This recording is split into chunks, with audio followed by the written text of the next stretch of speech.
Live, maybe? I don't know. I don't know. Come on in.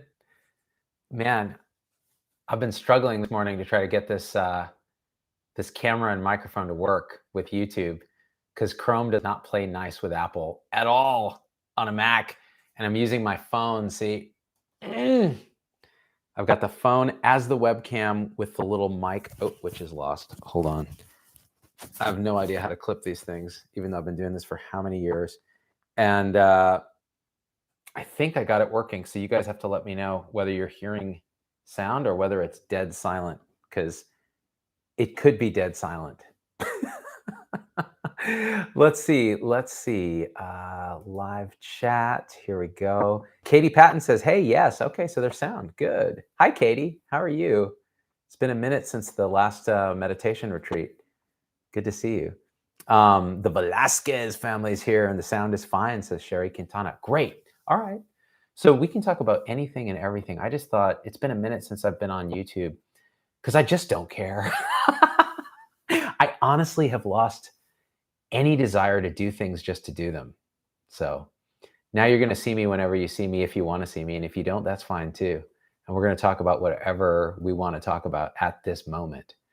And I don't even know what that is right now. So that's what's going to be great. So bring your questions. Let's have a discussion. Good evening from Israel, Netta. Oh, good to see you. What's up, Sarvesh? And Katie says, Japan, what you going to do? I'm going with Anita from the retreat. Oh, that's awesome. You're going to Japan. We're going to go to Tokyo, Osaka, Kyoto, and a mountain, one of these mountain things. And I'm going to be doing shows. So you guys will see me. I'll be showing you guys the wonders of Japan as I see them myself.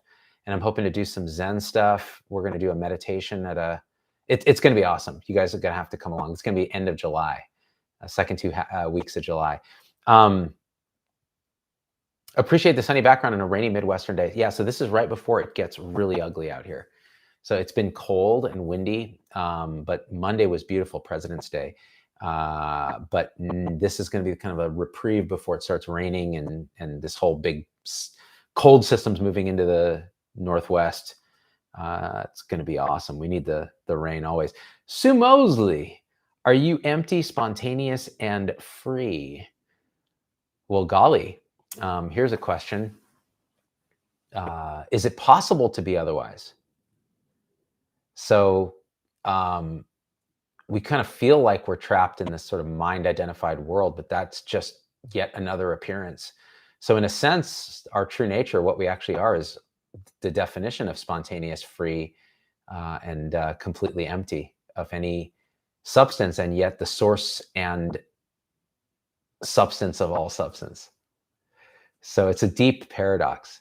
But I guess to answer your question in another way, I feel spontaneous and free, which is a big upgrade from the human standpoint. Is this thing working? Yeah, let's do that. So it's actually picking up my voice. Jason Phillips, good morning, Z. Awaiting snow up in Shasta. Yeah, it's gonna be something. Serenish, hey, I feel this energy pressure with expanded consciousness that I've heard should send to ground. Any thoughts on leaning into it instead? Yeah, so sometimes when you meditate, this comes up a lot. People ask these questions about this feeling that can happen when you really start to get the hang of meditation. Maybe it's early, maybe you're an advanced practitioner, but there's a clear sense, it's actually disturbingly clear, that there's a kind of a pressure or a feeling of energy or pressure right here. And it can be in different spots in different people. For me, I would experience it like right between, just about right here. And it's a kind of a dense pressure that can undulate. And it's not painful, at least for me, but it's like intense. It can feel very strong, like somebody's pushing a thumb right into your forehead right there. And my friend Angela, we've done many videos, is a wonderful non-duality teacher, probably the best that I've ever seen for me. And everybody's different. He often describes it as this scenario where when you kind of see thoughts for thoughts and the mind is starting to calm, that energy of thought that is so ubiquitous, it's so baked into the human experience because so much of our lives were spent identifying in thought. So consciousness is kind of trapped in identity with the thought stream, thought going to thought, going to thought, going to image, going to memory, going to thought, going to projection. And when that starts to, when we start to disidentify from that, that energy is still kind of circulating, and it can feel sometimes like, and this is probably all just metaphor and analogy because we don't really know how any of this works and you can't know how it works, but it feels like it's all like right here in an energetic form. And so the question is what to do with that. Is there anything to do with that? And I think there's a few approaches, at least in my experience. And one is to resist it and get bothered by it and start spinning up thoughts and belief about it, which that's one approach. And that's probably the natural human approach. And I don't think it's very helpful at all. It probably will just put you back up in your head, which might actually dissipate the pressure there. But it's not necessarily a way of seeing more clearly. It's a way of going back into mind identification. So that's one option. The second option is to ignore it. So just totally ignore it and focus on anything else that attention is going to. And that can be fine too. Sometimes that can work really well. Just kind of focus on the breath or whatever else your practice is. Just let that go and go into that. And that's like a Vipassana approach, just like with a single pointed focus on whatever your meditation object is. So that can work. What I tend to do, there's probably two other approaches. What I tend to do is go right, like what Sarenish was implying, lean right into it. Go, okay, so this is where attention's being called naturally. This is the natural pull of where experience is going. So it's happening right now, nowhere else. And it feels like it's here, and it feels like it's this, and I have some different thoughts and beliefs about it. So what if I just dive into the raw sensation of pressure or whatever it is you're experiencing in meditation that seems to be uncomfortable or unusual or whatever? So just throw attention into it, like unabashedly. And if a thought arises saying, oh, maybe it's this, maybe it's that, that's great. That's a thought that can be there. You can experience the thought and let it go and go let attention drop back into the raw sensation of whatever this is. And it's indescribable when you do that. Like there's no conceptual answer for what that is. There can't be, because it's infinite, indescribable thatness, whatever that sensation that we're calling pressure is. When you really drop attention to it, it's beyond description, beyond the mind. So do that. Revel in it. Feel it unabashedly without resistance. And if you have resistance, feel the resistance. And then see if you can drop attention into that. And then see what happens.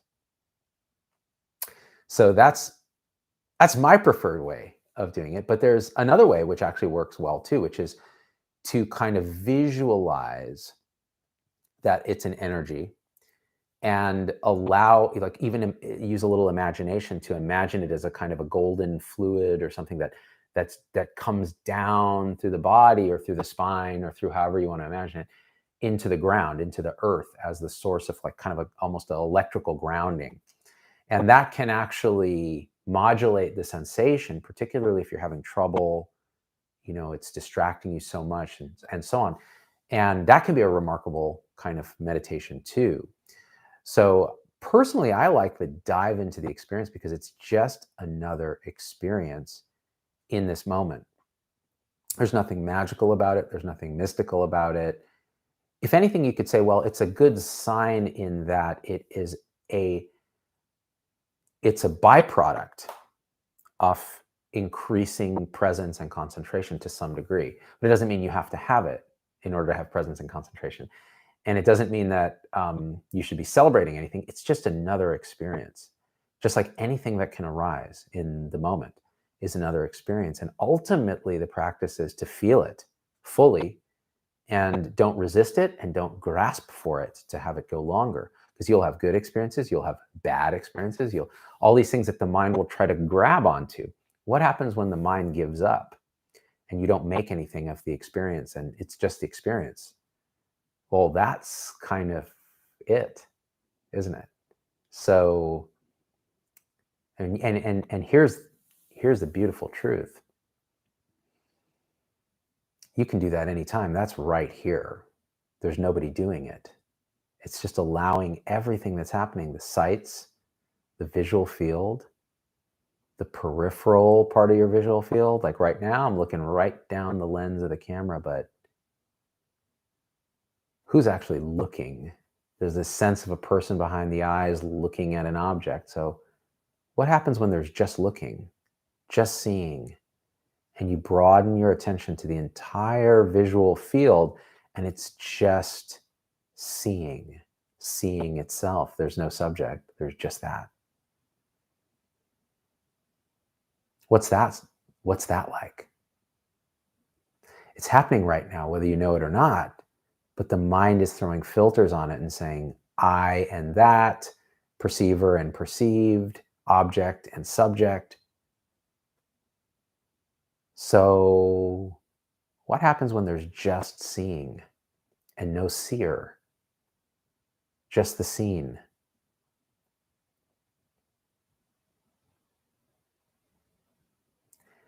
And what happens if then you cycle your attention into just hearing, just the heard, sound with no listener, just sound?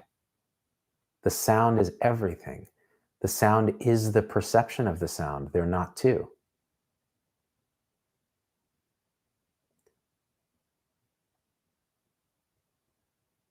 And your attention goes into the entire sound field. Any sound is coming out of nothing. Self-aware, self-listening. The listening and the sound are the same thing, which means that one sound is the entire universe, the entire cosmos is that one sound in this moment. What else is there? What else can there be? Everything else there could be is a thought that's happening now. As a matter of experience, there's just the sound of my voice. That's it. And then there's just what's seen. And then you can do the same thing with your body sensations. Forget about body, that's a thought. Forget about time and space and where the body is, that's a thought. Just the sensations. Nobody's sensing it, just sensation as the only thing that's happening. And in this way, your sense gates, seeing, hearing, sensing, are your window into reality, into just this, into the present moment.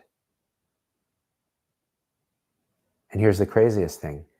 Your entire world has been lived in thought. Thought is just another sense gate. It's just the reflective nature of thought makes it feel like there's something believing the thought, or there's a witness of the thought. That's just another thought too. And when that's seen clearly, there's just thought consciousness. That's it. Just seeing, just hearing, just sensing, just smelling, just tasting. That's all there is, period. And it only happens now because time is a thought. Can you find the future or the past in your current experience and have it not be a thought? If you do find it, let me know.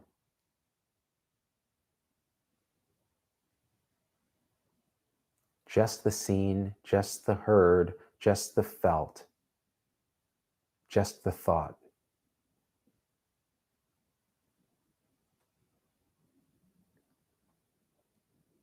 And as they say in a famous Buddhist sutta, there's no you in that. You're neither here nor there nor beyond. It's just this. No self in that at all that isn't a thought. Everything is just happening perfectly now to no one.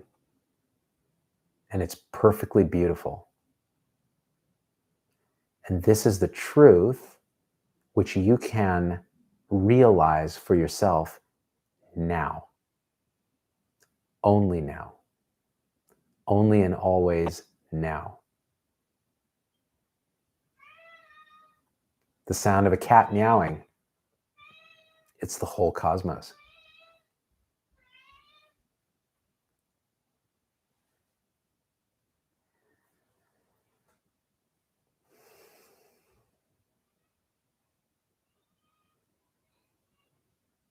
Looking through your comments. Phil says, any advice, tips on someone who wants to go more Zen-like retreats, but haven't gone to any? Things to look for, things to look out for. Gracias. So I've done an episode on my experience with silent meditation retreat or semi-silent retreats. And I've done 4 of them now in different capacities. 3 in person and 1 virtual. 1 fully silent, 3 semi-silent. And I can say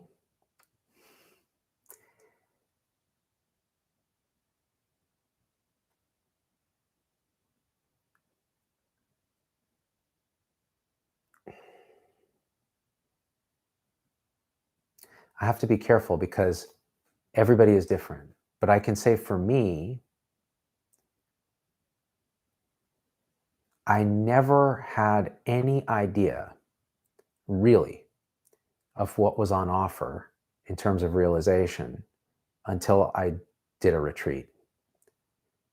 Because I was always surrounded by enough distraction and enough excuses for the mind to stop the process of seeing clearly, because that's its job, is to keep you asleep, to keep you in this sense of separation. There's always enough distraction that I only could get so far. Now, this is not true for everyone, but going on a retreat, turning off the devices, after about day 3 or so, you are in a flow. If you can survive to day 3, you won't even believe what can happen.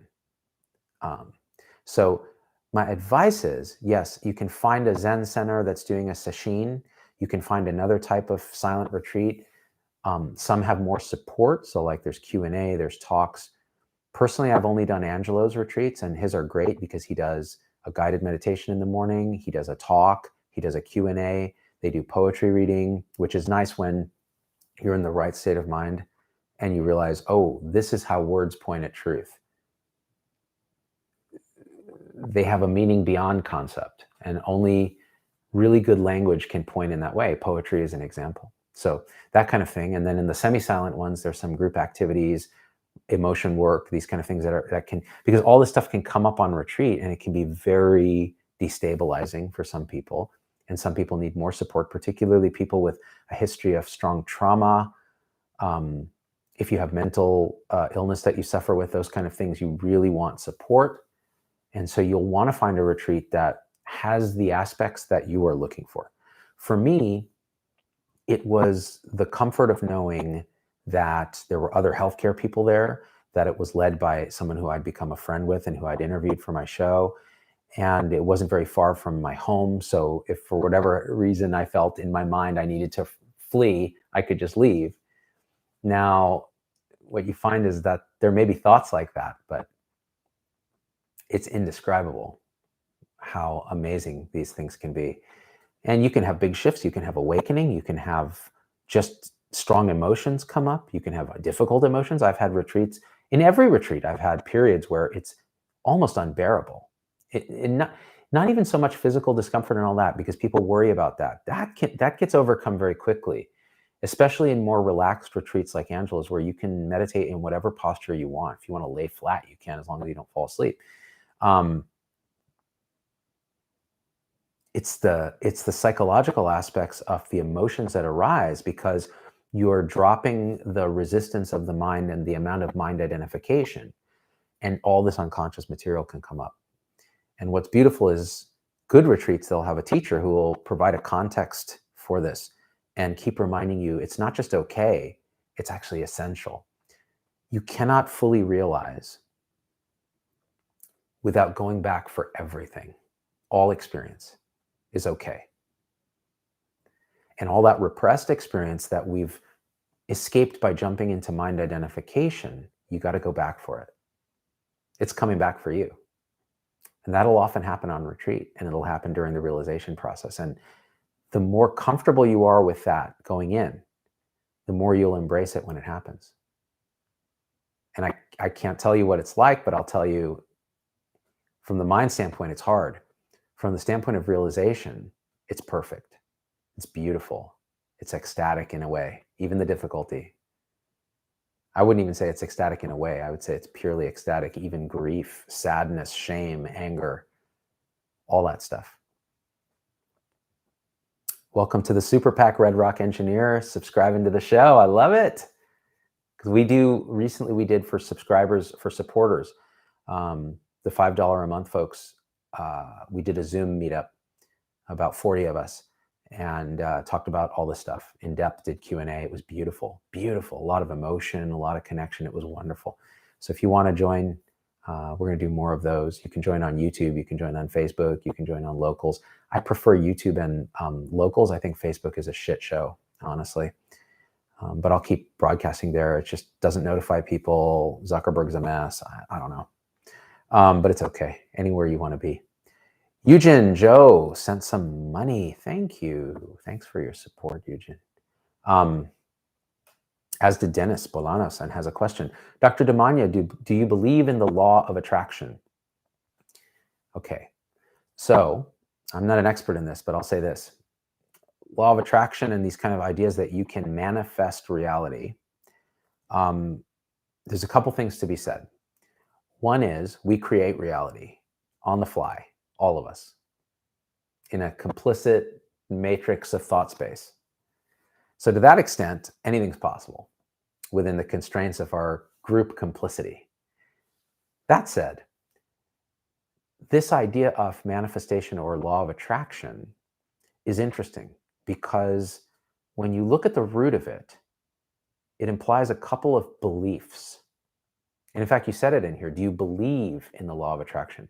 And I'll say this, Adyashanti said this, other very realized teachers have said this. When you really look at it, in the world of thought, there is no such thing as a true belief. All beliefs exist in thought and therefore point to nothing but other thoughts.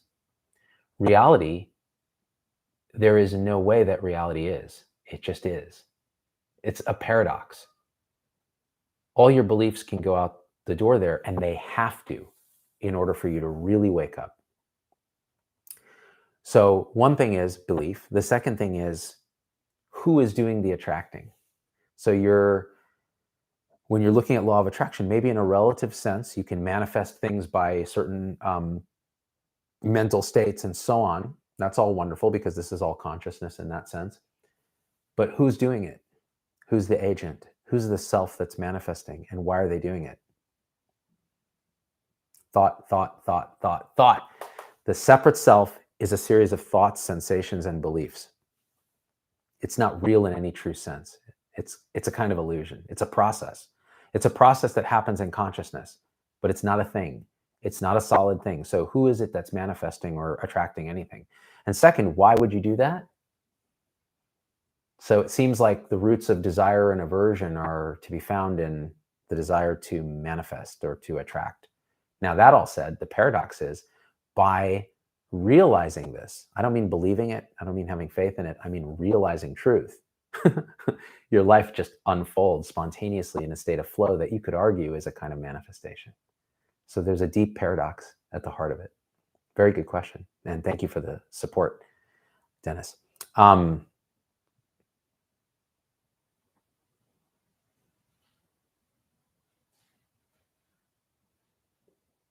People complaining about Facebook, which is a good idea. They're even their supporter link doesn't work anymore. You can't even sign up sometimes on Facebook through our links. It's crazy. It's because they laid off like 10,000 people that weren't doing anything anyways. Quirky Dave was at our Zoom retreat. The other night I began to cry uncontrollably. I couldn't associate it with happiness, sadness, or anger. It felt like a cleansing. I don't understand what happened. Thoughts. Quirky Davis waking up in a steep path. He's like an airplane that went. It's so great. It's so great. It's so beautiful to see. What you're experiencing with the strong emotions and the crying and that kind of thing, it's such good news because it is pure emotion and it may not even be yours. That's what's amazing. You're feeling like archetypal human emotion. Like you can feel in a room other people's emotion. You can feel all the suffering of humanity sometimes, and it'll just show up as crying. And here's what I think about this, and what I think doesn't matter, but my experience with it and talking to other teachers that are really quite realized, because I'm just an idiot. When you allow that, when you just let it pass, you just let it be, that's the best work you can do, because it's almost like consciousness going back for everything that was suppressed, everything that wasn't felt, everything that you decided was bad, everything that you jumped into thought to escape, everything you built a separate self and identity to avoid. The realization process takes you right back and puts it in you, puts it right in the now, and you're going to feel it. And you can try to resist, but that's not advisable.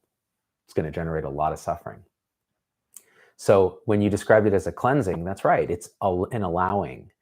And so my experience with it is that happens a lot. Like I'll just start crying out of the blue. People be like, what the hell? Or what's happened recently, which I think is really interesting, is, and it'll happen during meditation, it'll happen not during meditation. Suddenly I'll start laughing. And it's a kind of laughter that doesn't even sound like me. It's almost like, it's the kind of laughter you get when you're just surprised at something. Like, oh, it's that simple. Or I can't believe I thought this when it's really this. That kind of laughter. And it just keeps going. And it kind of feels like an opening to reality. Like, oh, it's funny. It feels like this to me. It feels like it's my emotion body understanding something non-conceptual in a non-conceptual way that thought cannot know. And because thought is reflective, it kind of sees that, and there's this interaction where it just starts laughing because there's nothing it can do. It can't know this conceptually, and yet there's a deep knowing, and that shows up as laughter. Sometimes it shows up as tears, as crying, this deep non-conceptual knowing that you can't describe, and it just, all you can do is feel it. And it shows up like that. It's wonderful. It can feel a little scary, especially if you have a difficult relationship with emotions and emotional repression. It's going to feel like, oh, this isn't supposed to be here. In fact, look in your experience the next time you get a strong emotional interaction like that. And look in your experience and see if there's something saying this shouldn't be here, or how will I get rid of this, or I can't handle this. And look at those thoughts and see if you can see them as thoughts, as beliefs, as yet another appearance, and then go into the raw sensation of whatever's happening. The same way we did earlier, where it's like just the feeling feeling itself. No feeler, just the feeling. Just this. Can you guys feel into that?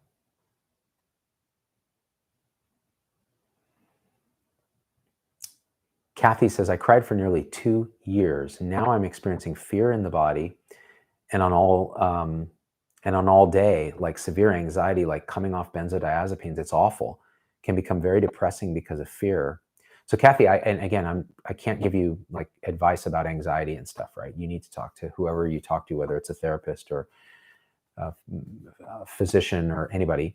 But I will say that I can only speak from my own experience too, and from what I've heard other people talk about this, right? Um, in order for anxiety to be anxiety, right? You're feeling strong emotion, no doubt, right? But in order for it to become anxiety, it requires a belief and a set of thoughts. And those may say something to the effect of, this is my anxiety, or I'm anxious because something is going to happen. And the belief structure there is that there's a self having this emotion that it can't tolerate. And the second thing is there's a future that isn't now. And when you really investigate those beliefs, remember I said there is no such thing as a true belief? Well, the same goes with the belief that there's a self that can't tolerate this. So sometimes it just means diving into the feeling that you're calling anxiety as a pure sensation. But sometimes it may mean that there's work to be done in the body, because these things are felt in the body. So it might mean you do trauma release exercises. You can Google that, TRE. Those can be very powerful. Maybe you're doing body meditations, dropping attention into the body and leaving it there instead of being in the head, where anxiety, the sense of anxiety, which is just an energy in the body, becomes anxiety when it goes up here. So moving attention into the body, whether it's yoga or dance or different kind of somatic practices, can be very powerful. I've had to work on this myself because I'm up in my head. And dropping attention into the body, even the simple practice of listen to your environment from the body. And that sounds crazy, like how do you listen from the body? Well, when you realize there's no you, there's no listener, and there's really no body, all you're doing is dropping attention into this field of sensation and then opening your awareness out, dilating it out, and putting attention in the sound field and just see what that's like. It's a very different kind of embodied listening. So these kind of practices can be very helpful, I think, when you're experiencing that kind of strong emotion. But it's to be done in conjunction with therapy, psychiatry, whatever else you're doing, particularly if it becomes very intense or you have a long history of trauma, etc. Albina says, I feel love when I wake up and listen to the birds outside.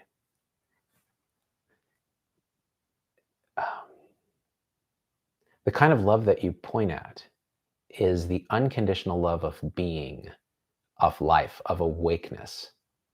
So whether it's a bird or whether it's a turd on the ground, in the deepest realization, it's pure acceptance and love, unconditional love, because there's not two. There's only this. And it can be nothing other than perfect. It just is. And isn't it remarkable that it is at all? That there's something radiating out of nothing and they're interpenetrated, and that we have life. Like there's life that can self-reflect on all of this. Like that's unconditional love. It means everything, everything. The worst horror and the best ecstasy is the same in that sense. And what's beautiful is then you can actually, in a fluid way, inhabit the relative life that you've been given and experience the duality of good and bad, pleasurable and unpleasant. And those can exist simultaneously. That's the deepest kind of love, is like, oh my God, look at this. Whole spectrum of everything is right here, staring us in the face. And we only see this much of it because we only allow ourselves to.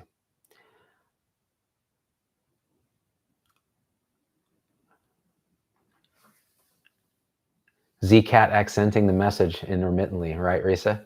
It's out there. The cat, so it's funny, Z-Cat, we put her in the garage yesterday because it's so cold out here and she's so fluffy, so she's fine. This morning, we opened the garage and she had torn through all the insulation around the door, scratching at it, because she will not be denied entry to the house. So she just wrecked our door frame. So I guess we're gonna have to come up with plan B when it's cold.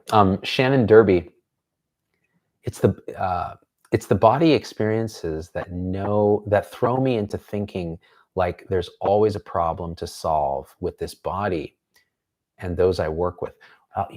Shannon, because you work with physical stuff, right? In exercise situations, um, that's there's a belief structure around all of it. There's an identity structure around all of it, right? So it becomes a kind of practice to see if you can start to dissolve some of those belief structures and fixations, but you have to do them lovingly and gently and with a lot of holding. Because you can't go to war with that stuff, because again, like Angela says, the only thing that goes to war with the ego is the ego. So for you, like, I don't know, right? I don't know, because we'd have to spend some time, and even then you'd help me more than I could help you. But it's, is it really being present in the body and then recognizing thoughts and beliefs and examining them and letting them dissolve, like not reacting? Because one of the things is you might feel something in the body and go, oh, that's something I need to work on. I do this. God, I'm a little pudgy over here. What can I do? Okay. I have all these things I should do, and I feel a compulsion to go do them. Go exercise, eat less, whatever it is. Okay, so what happens if you do a practice where there's ZCat, where you almost trigger that kind of feeling by pointing attention into a part of the body that triggers that, and then feeling the first thing you feel. Kitty, yeah. She has to be where people are, which is kind of a nice thing for a cat. Usually they're kind of little assholes.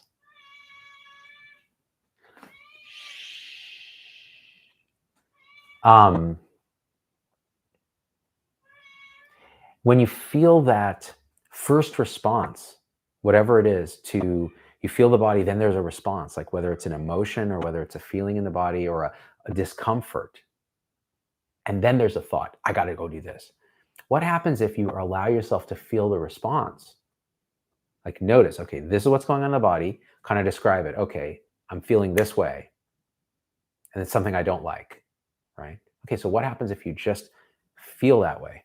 Is there anything you need to do about it? And Angela has some great videos about this, about the fetters. This is, I think, the fourth fetter. It's reactivity. It's really well done. I think that can be a powerful practice, because I've had to work on that myself. Like the cat meowing, it will trigger a feeling of like restless energy, like, oh, I have to get up and go put that cat somewhere because I'm doing a show, right? So that will be the cascade. Is like there'll be a feeling in the body of like discomfort from hearing the sound, and then the thought, the belief, and then the desire to go act. So what happens if there's just meowing and I feel what it is in the body, and I just sit with that really unpleasant discomfort? And it's going to be unpleasant. It's going to suck. That's the best thing. The more unpleasant it is, the more you want to sit right there, and then do it again, do it again, do it again, do it again. And realize there's nothing, A, to do, B, there's nothing you actually can do. Because this is just what's happening. There's nothing to do and there's nothing you can do. And you just sit with it. And often that fixation starts to dissolve. And something you could have had for a lifetime can dissolve. But it takes sitting in what the mind would call discomfort, because the feeling is really unpleasant. And that's a good sign. That means you're tapping right into it, because it's that unpleasant feeling that where the mind is calling unpleasant. But really, it's just like anything else, just another sensation in the body. And there's a trigger and a sensation. And if you have the realization through this experience that there's nothing to do, it changes everything. Kathy says, speaking of cats, you all listen. I've never been a cat person because I didn't really understand them. But I now love my granddaughter's cats. I'm not the same person. That's silly but profound.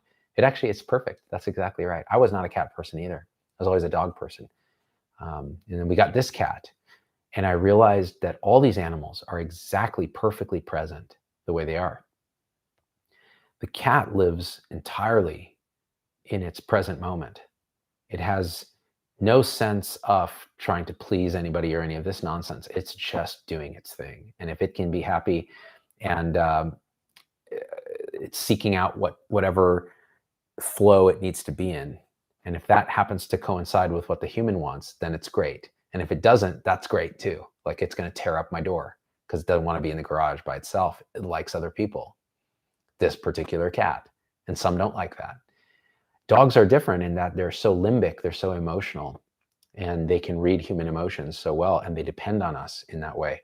They're interactive with us. They need us, and we need them to that degree, right? Of that dependency, emotional dependency. But they're also the same thing. They're in a flow state. They're in presence. It's not like they have this advanced sense of self and all this discursive thought. So it just depends on what your energy is feeling, right? For me, I like the cat because it's not requiring emotional support from me in that way, which means I can focus on my own shit. So for me, it's good. But yet it's there. It's there. It's cuddly. It's funny. It does some crazy shit, you know? And it does need us. Like, it does need us. So there's a sense of connection that way.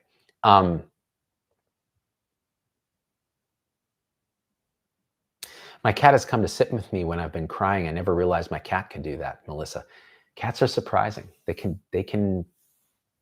They're more sensitive than you think, but in a different way, when we apply our kind of human mammalian thing to a cat, it's going to fail. But the cat, what's fascinating about cats is they definitely can read human expressions, but they read them in a way that is through a cat interface. So, and many people know this, but if you want to piss a cat off and get it to get belligerent, just stare at it like this with big eyes, and it will lose its shit on you, or it'll run away, or it'll just be uncomfortable. Whereas if you want to chill out with a cat, if you want to say, hey, give it a high five, you slow blink and watch the cat, because the cat does that too. It's a way of saying, I trust you. I'm not super vigilant. I'm not a threat. And the cat can read that. So it's just, we don't speak the language, right? Until we do. Some people do it intuitively. Some people study it a little.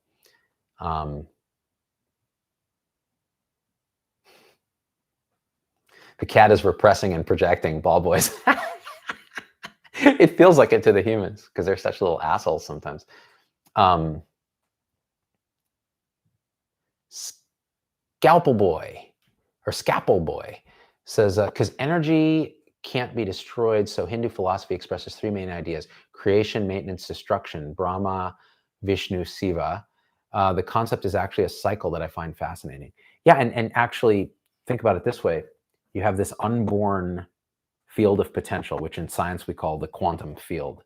And there's a quantum foam coming out of nothing and going into nothing.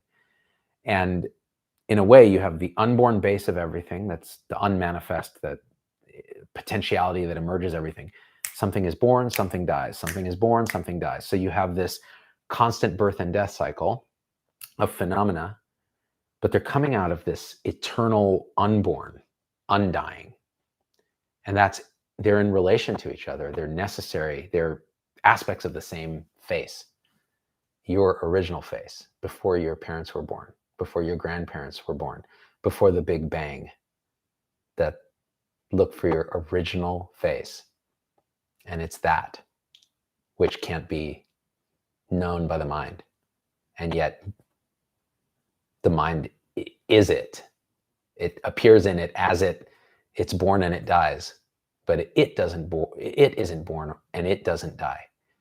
And you can drop attention into that non-conceptual space of being now, only now, and only now.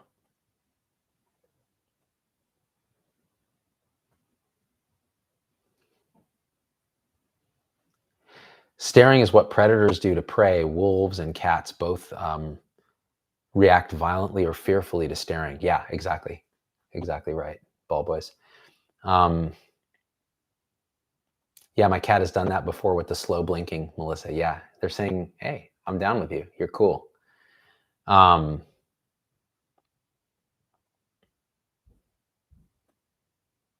right. Other questions on practice, on realization, any of this stuff? Oh, this is a good one. Keisha says, I sit in discomfort all the time. There's so much beeping and patients screaming, nurse, in the ER. Hakuna Matata, LOL. That's it, Hakuna Matata. I mean, but that's a beautiful practice, right? It's just being present with that. Such a beautiful practice, and actually not easy to do, which means it's got to be done. Let's see. Oh, thank you, LK.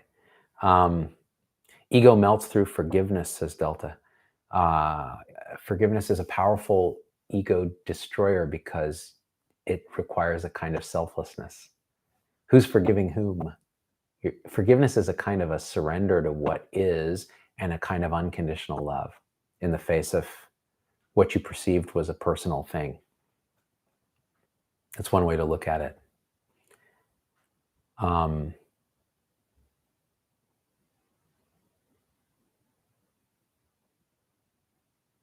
Rick Reynolds says, pull my finger. That's the jester archetype, man. That is as profound a statement of realization as anything you'll find. Hey, pull my finger, bro. Just what's happening. Flatulence is just what's happening. Pull the rug out. Anytime you take any of this stuff too seriously, remember, the joke is on us. Like the us we thought we were. It's really funny. It's the funniest thing in the universe. Tips for not always being too tense when you don't know you're tense, Melissa.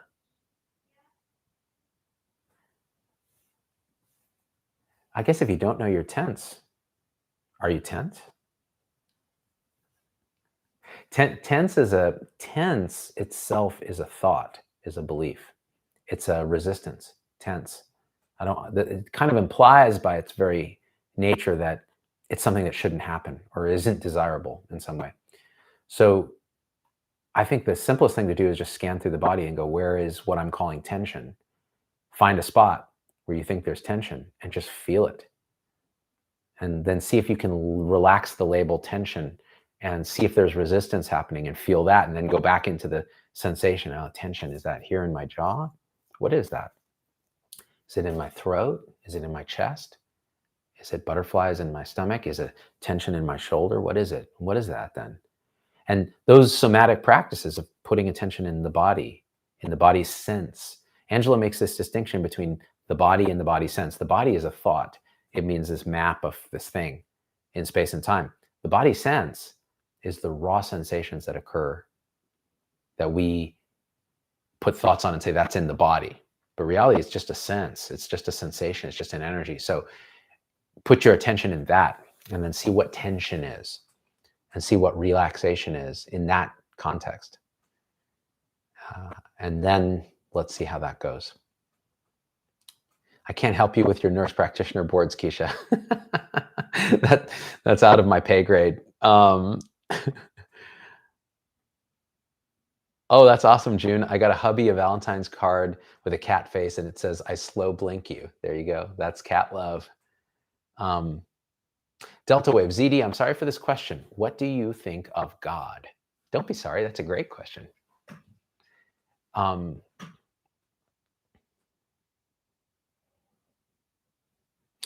I think for me, God is simply another word that we use, that I would use historically in different contexts. And that belief of God may have been something that's like, oh, this is what they tell me God is, and I don't believe it. Or God is an old man with a beard and omniscient, which logically doesn't make any sense, because then there are all the paradoxes that come up, like, well, if God can make a rock so heavy even God can't move it, then what's going on, or why is there suffering, that kind of thing. Okay, that's one sort of interpretation of the word God. But what's my take on God now? It's all contextual, right? So for me, when I think God, like right now,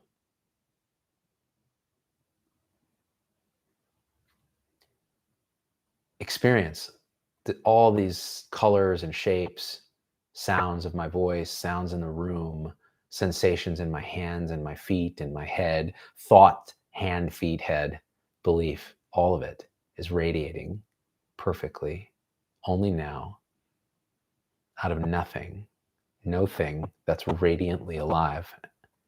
And I call that the face of God. Like, I'm staring at the face of God right now. And in fact, I'm not staring at anything. The face of God is staring at itself. That's what God feels like to me.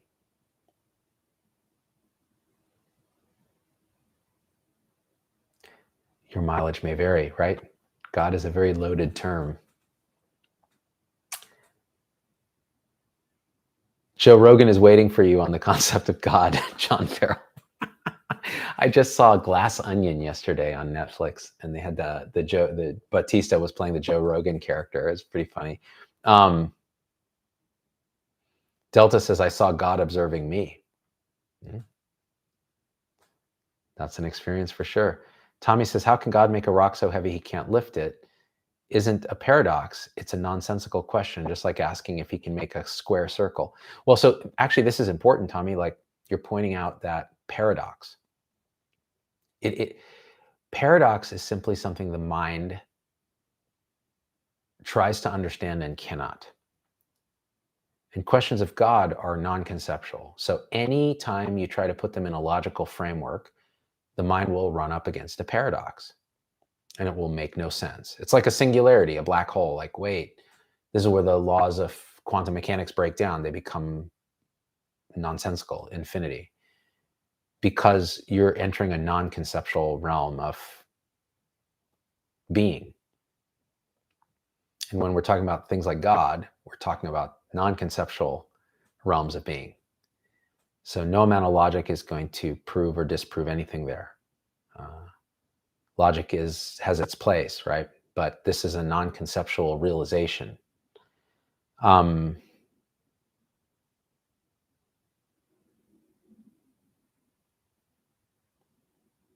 meditating once and don't know what to make of it, had a panic attack and panic attacks since. Okay, so I mean, again, meditation can drop your defense mechanisms to past emotion, trauma, etc. And so that can then show up. Now, it's good to get help. It's good to get therapy. It's good to work through those things, definitely. But there's also just the work of going into those experiences and feeling what's there. But again, having support, because for some people, this can be a little emotionally destabilizing, especially if we've built these structures to put the lid on something that happened when we were younger or whatever. So it may require a little extra help, right? Zito, can you point to the silence that is always here? I found your pointing so powerful in your last life with Kyle. Oh, okay.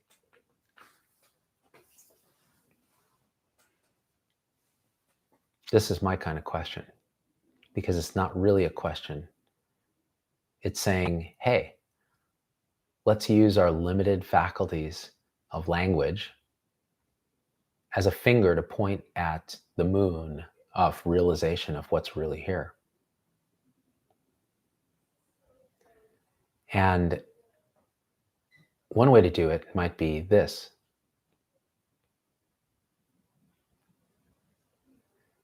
Sometimes your immediate experience seems chaotic and loud and distracting, like a storm in the sky, clouds and rain and wind.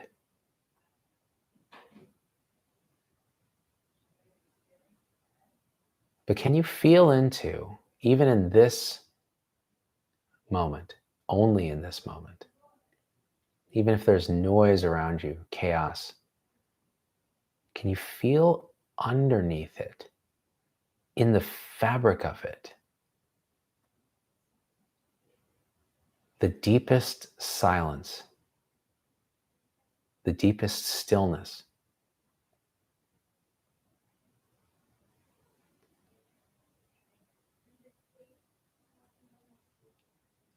That silence is the loudest thing in the room because it's everywhere. It's in all the sound. It's the basis of all the sound. It's the stuff and substance of everything is this still silence.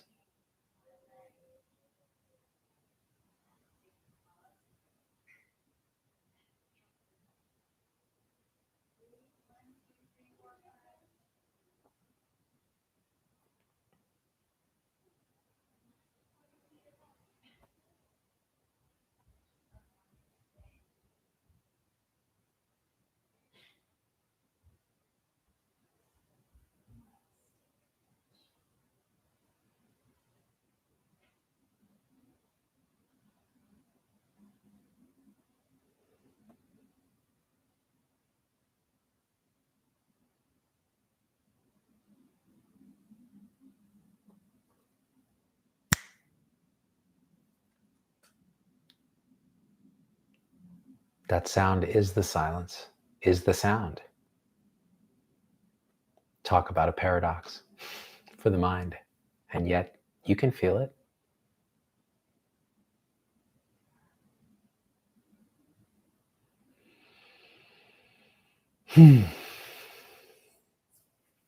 Silence is the language of God, says Tommy. What a geezer, says M. Dad Hoke. That's like your opinion, man. I love you too, Delta. All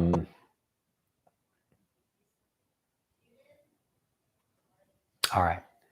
I probably should go because I can hear the whole family's woken up now. They're on midwinter break. So the kids are off. So we're going to do some fun stuff. We've been hiking around, doing some cool things. I've been meditating less because I don't have so much time because everyone's around all the time, which is good. So that means life has to be your teacher, which is 100% true. All right, everyone. I don't often do lives on YouTube as much as I probably ought to, but I think I'm just going to start doing them. And I'll tell you why. I don't care about the YouTube algorithm. I don't care about any of that stuff. I'm just going to do whatever feels correct.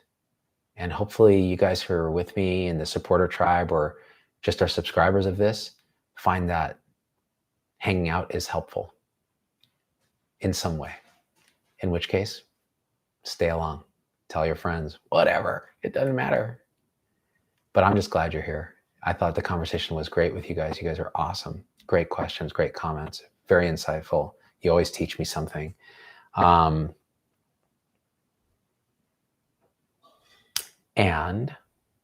I will see you soon. All right. I love you guys. Until next time.